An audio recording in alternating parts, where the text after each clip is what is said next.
देख रहे हैं न्यूज़ 7 हिंदी, राष्ट्र प्रथम। नमस्कार, न्यूज़ 7 हिंदी में आप सभी का बहुत बहुत स्वागत। मैं हूं मधुमिता।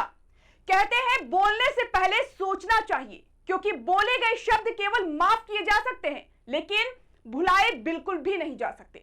और आज यही बात एक बार फिर चर्चा में है, जब राघव चड्ढा का एक पुराना वीडियो तेजी से वायरल हो रहा है।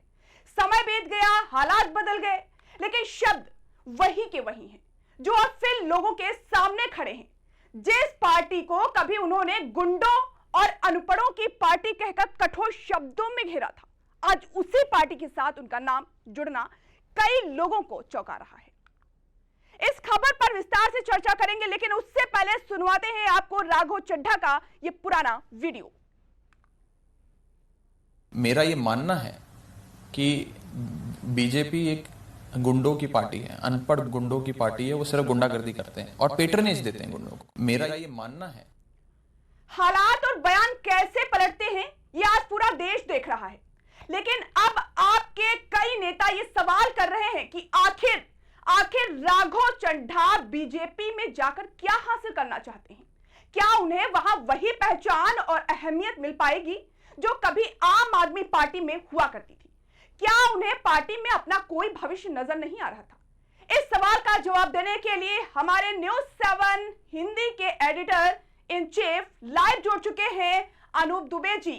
क्या कुछ कहना चाहते हैं? जो सवाल आम आदमी पार्टी ने किया है राघव चड्ढा से, आम आदमी पार्टी के नेता ही नहीं, जितने भी समर्थक हैं, उन सभी का सवाल है, क्या मिलेगा आखिर राघव चड्ढा को बीजेपी में शामिल होकर? देखिए मधुमिता, आपने जो सवाल किया है उस सवाल में ही आंसर है। आपने कहा कि क्या मिलेगा, और इसके पहले वो भारतीय जनता पार्टी को क्या बोलते थे। देखिए, राजनीति बड़ी उतराव और चढ़ाव की गेम है। ये एक ऐसा गेम है, इसको समझ पाना बड़ा मुश्किल होता है। देखिए, अभी जो सबसे बड़ी बात यह है कि राघव चड्ढा को जो जिम्मेदारी दी गई थी आम आदमी पार्टी के द्वारा, वो तो वो पूरा कर रहे थे, मगर कहां आम आदमी पार्टी उनको खुश नहीं कर पाई, जिससे वो नाराज हो गए।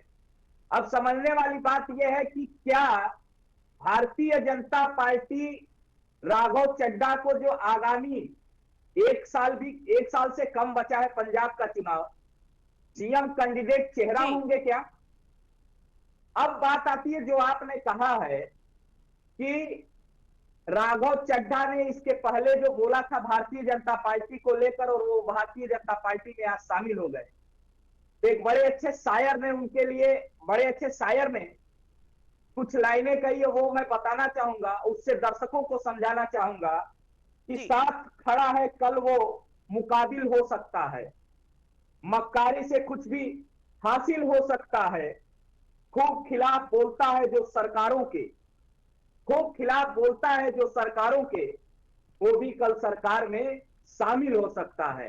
ये राघव चड्ढा के लिए है कि अब तक वो भारतीय जनता पार्टी की सरकार को खरी खोटी बोलते थे, और आज वो भारतीय जनता पार्टी के पाले में है।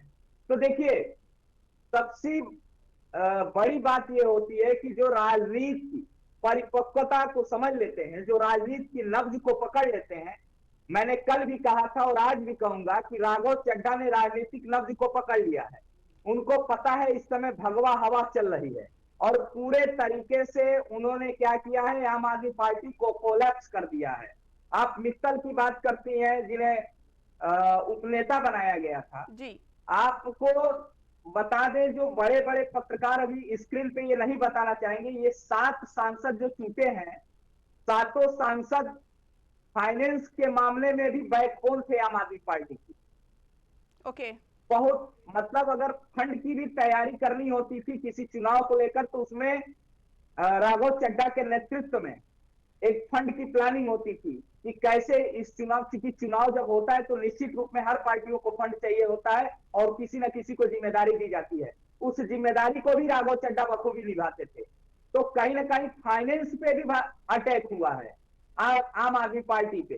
तो अब इस तरीके से निश्चित रूप में आम आदमी पार्टी को बड़ा झटका लगा है, और मुझे तो लगता है कि कुछ दिन में आम आदमी पार्टी, हमें लगता है, क्योंकि देखिए अभी कोई सदस्यता नहीं लिया भारतीय जनता पार्टी का। बात समझने वाली बात है। जो लोग कह रहे हैं कि भारतीय जनता पार्टी ज्वाइन कर लिए, भारतीय जनता पार्टी 7 सांसदों में से 3 सांसद जो कल गए थे कार्यालय पे, उन लोगों ने ज्वाइन नहीं किया है। राष्ट्रीय अध्यक्ष से मिलकर, नितिन नवीन से मिलकर मिठाइयां खाई है। मिठाई खाने के बाद एक औपचारिक घोषणा हो गई कि हाँ वो भारतीय जनता पार्टी में जा रहे हैं और भारतीय जनता पार्टी में नरेंद्र मोदी के नेतृत्व में वो काम करने के लिए तैयार है। अब बात यहाँ है मधुमिता कि क्या ये जो 7 सांसद होंगे उनको जिम्मेदारी क्या देगी, वहीं आगामी जो चुनाव है, क्योंकि देखिए भाजपा जो है बड़े दिमाग से खेलती है। भाजपा जानती है कि राघव चड्ढा पंजाब में काम किए हैं, पंजाब की चीजों को वो समझते हैं, पंजाब के नब्ज को जानते हैं और भगवंत मान के वीक पॉइंट को भी जानते हैं और स्ट्रांग पॉइंट को भी जानते हैं। बिल्कुल। तो वहां निश्चित रूप में जो चुनाव होगा, जो इस समय वहां आपकी सरकार है और जो दूसरी चुनाव भारतीय जनता पार्टी वहां चुनाव जब लड़ने जाएगी, तो मुझे लगता है कि एक बड़ी जिम्मेदारी राघव चड्ढा को देगी। और ये भी हो सकता है कि राघव चड्ढा सीएम फेस हो सकते हैं। मैं दोबारा कह रहा हूं और ये तीसरी बार दोहरा रहा हूं, न्यूज़ 7 इसको शेयर आप हमेशा बहुत बड़ा दावा कर देते हैं अनूप जी, और वो दावा बिल्कुल फैक्ट निकलता है। कैसे करते हैं ये बहुत बड़ा दावा? पहले भी आप बोल रहे थे, न्यूज़ 7 हिंदी के इसी मंच पर आपने कहा था कि राघव चड्ढा बीजेपी में शामिल होंगे, और थोड़ी देर बाद ये खबर आती है कि उन्होंने बीजेपी ज्वाइन कर लिए। इतना बड़ा दावा आप कर रहे हैं लोगों के सामने। देखिए 12 साल की पत्रकारिता में हमने राजनीति को कवर किया है, और राजनीति में कवर करते करते राजनीति में ही हम लोगों के कुछ सूत्र हैं। ये 100% है और इसको सेव कर लिया जाए कि ये हो सकता है कि राघव चड्ढा के फेस पे पंजाब में चुनाव लड़ा जाए। हालांकि भारतीय जनता पार्टी में चेहरे की कमी नहीं है, मगर जिस तरीके से राघव चड्ढा ठीक 9-10 महीना चुनाव है और भारतीय जनता पार्टी ज्वाइन कर रहे हैं, जबकि वो वहां प्रभारी थे, उनको आम आदमी पार्टी ने पंजाब में भेजा था कि आपको सीएम बनाना है, और ट्रांसफर पोस्टिंग से लेके कैबिनेट के विस्तार से लेके कैबिनेट बनाने में राघव चड्ढा की अहम जिम्मेदारी थी। जो वहां कैबिनेट पंजाब में चल रही है उसमें अहम भूमिका थी राघव चड्ढा की। तो आप समझिए कि राघव चड्ढा का आना, तो आपने देखा कि जो अपडेट आई है वो ये कि राघव चड्ढा को मुख्यमंत्री बनाया जा सकता है, ये दावा किया है एडिटर इन चीफ ने। तो ये देखने वाली बात होगी, लेकिन जो सदस्यता की बात है वो अभी किसी भी सांसद ने, जो 7 सांसद बीजेपी का दामन थाम चुके हैं, उनको अभी पार्टी में किसी भी तरह की कोई पद नहीं दिया गया है। ये अभी प्रेस कॉन्फ्रेंस होगी, उसमें ये दावा किया जा सकता है, उसमें ये कहा जा सकता है कि उन्हें कौन सा पद दिया जाएगा। लेकिन आने वाले विधानसभा चुनाव में 2027 के विधानसभा चुनाव में पंजाब में क्या असर होगा, ये एक बहुत बड़ा सवाल है, क्योंकि पंजाब की जो सियासत है वो राघव चड्ढा के हाथ में थी। काफी सक्रिय नेता वो माने जाते थे, लेकिन आम आदमी पार्टी से इस्तीफा देने के बाद कितना ज्यादा असर पड़ सकता है वहां पर, ये पूरा देश देख रहा है और अंदाजा लगाया जा सकता है कि एक बहुत बड़ा ये सवाल है कि आखिर अब क्या होगा आम आदमी पार्टी का। तो आप लगातार देख रहे हैं। अब दूसरा एक और बयान सुनवाते हैं राघव चड्ढा का, जो उन्होंने बीजेपी ज्वाइन करने के बाद दिया था। सुनिए। जिस आम आदमी पार्टी को मैंने अपने खून और पसीने से सींचा और अपनी जवानी के 15 साल दिए, वो आम आदमी पार्टी आज पूरी तरीके से अपने सिद्धांतों से, अपने मूल्यों से, अपने कोर मॉरल और वैल्यूज से भटक चुकी है। और अब ये पार्टी देश के लिए नहीं, देश के हित के लिए नहीं, बल्कि अपने पर्सनल फायदे के लिए काम कर रही है। आप में से कई लोग पिछले कुछ सालों से मुझे ये कह भी रहे थे, और मैं पर्सनली पिछले कुछ सालों से ये महसूस कर रहा था, that I am the right man in the wrong party. I repeat, I am the right man in the wrong party. इसलिए आज हम ये अनाउंस करते हैं, मैं ये अनाउंस करता हूं कि मैं आम आदमी पार्टी से दूर जा रहा हूं और जनता के पास जा रहा हूं। ऑपरेशन लोटस घटिया राजनीति का खेल और पंजाब के भगवंत मान सरकार के अच्छे कामों को रोकने का षड्यंत्र बड़े पैमाने पर शुरू हो। तो आप देख रहे हैं कि लगातार आम आदमी पार्टी के तमाम दिग्गज नेता राघव चड्ढा के साथ ही साथ अन्य 6 सांसदों को घेरे हुए हैं, मोर्चा संभाले हुए हैं, मतलब उनके खिलाफ मोर्चा खोल दिया है और एक के बाद एक बयान दे रहे हैं। अरविंद केजरीवाल वो भी इनके खिलाफ जा रहे हैं। संजय सिंह कह रहे हैं कि पंजाब की जनता राघव चड्ढा को माफ नहीं करेगी क्योंकि पंजाब की जनता को उन्होंने धोखा दिया है। उधर तेजस्वी यादव ने कहा है राघव चड्ढा के लिए कि जो डरते हैं वही पार्टी छोड़ते हैं।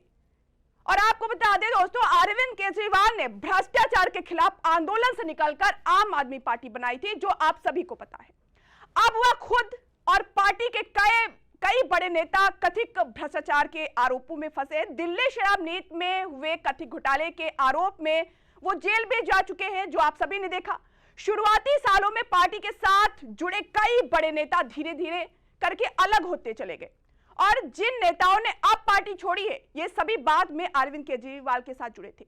मुकेश केजरीवाल का कहना है, जो हमेशा से आम आदमी पार्टी पर नजर बनाए रखे हुए हैं, उनका कहना है कि अरविंद केजरीवाल, मनीष सिसोदिया, सत्येंद्र जैन और अन्य नेताओं के जेल जाने के बाद पार्टी के कई नेताओं में डर रहा होगा कि कहीं वो ऐसी स्थिति में फंस न जाए, कहीं उन पर निशाना न साधा जाए।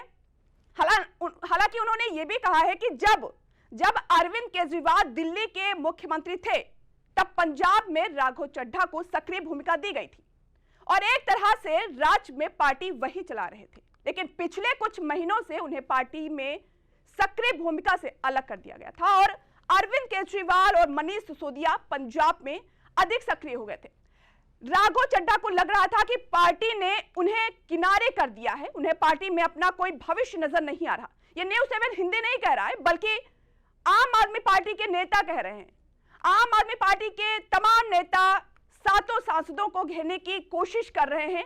आप लगातार देख रहे होंगे कि तमाम दिग्गज नेताओं की ऐसी प्रतिक्रियाएं आ रही हैं जिस पर पलटवार भी कर रहे हैं। जो 7 सांसद हैं, वो चाहे संदीप पाठक हो या फिर अशोक मित्तल हो, खुद राघव चड्ढा क्यों ना हो, तमाम जो सांसद अलग हुए हैं, जिन्होंने इस्तीफा दिया है और बीजेपी का दामन थामा है, वो भी जुबानी जंग में लगातार सक्रिय हैं।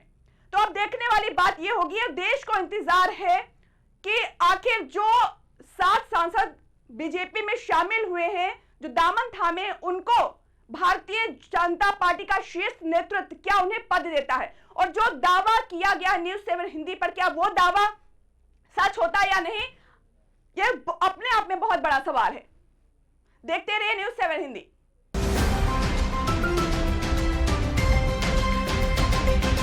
आप देख रहे हैं न्यूज़ 7 हिंदी, राष्ट्र प्रथम।